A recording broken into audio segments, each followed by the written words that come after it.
এখানে ব্যাঙের ছাতার মতো বেসরকারি হাসপাতাল গঠন করা হয়েছে।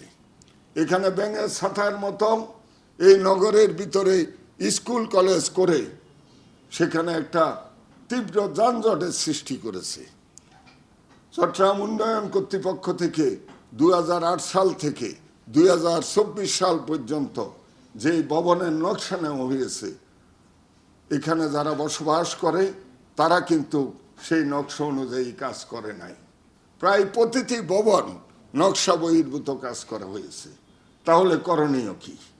করণীয় আপনাদের পরামর্শ, বিশিষ্টজনদের পরামর্শ, এখানে যারা বসে আছেন নগরবিদ, যারা নগর নিয়ে চিন্তা ভাবনা করেন, যারা সবুজ চট্টগ্রাম নিয়ে চিন্তা ভাবনা করেন, সেই বুদ্ধিজীবী, পেশাজীবী সকলের পরামর্শে আমরা কোন কাজটি আগে করতে হবে সেটা নির্ধারণ করতে হবে।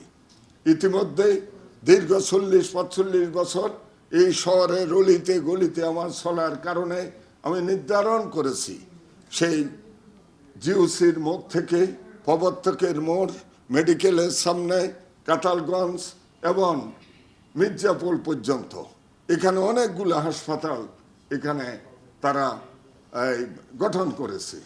এই হাসপাতালগুলা কার্যকরী অবস্থার কারণে এবং এই হাসপাতালে মিছিলের মতো প্রতিদিন যেভাবে রুগী যাচ্ছে, তাদের গাড়ি ঘোড়া রাস্তার উপরে পার্কিং করার কারণে তীব্র যানজট এখানে লক্ষণীয়।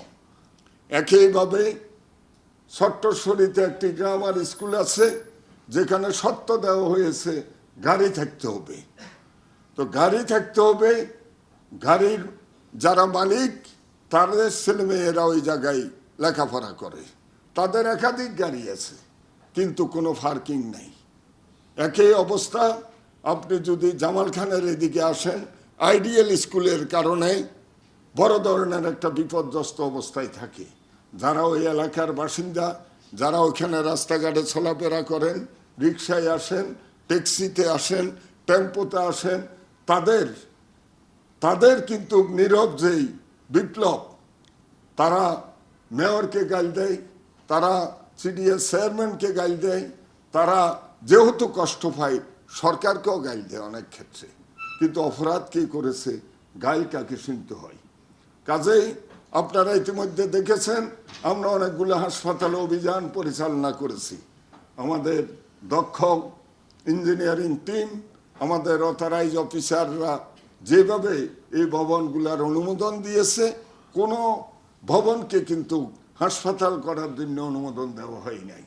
আপনাদেরকে আবাসিক কাম, কমার্শিয়াল ভবন করার জন্য অনুমোদন দেওয়া হয়েছে, সেখানে আপনারা হাসপাতাল চালু করেছেন। ভালো কথা, হাসপাতাল আমাদের দরকার। আমাদের যেহেতু ঘনবসতি, লোক সংখ্যা বেশি, প্রতিনিয়ত মানুষ অসুস্থ হয়, চিকিৎসা সেবা নিতে হবে। চিকিৎসা সেবা নেওয়ার জন্য আপনারা তাদেরকে যে মানের সেবা দেওয়ার কথা, সেই সেবা কি আপনারা দিচ্ছেন?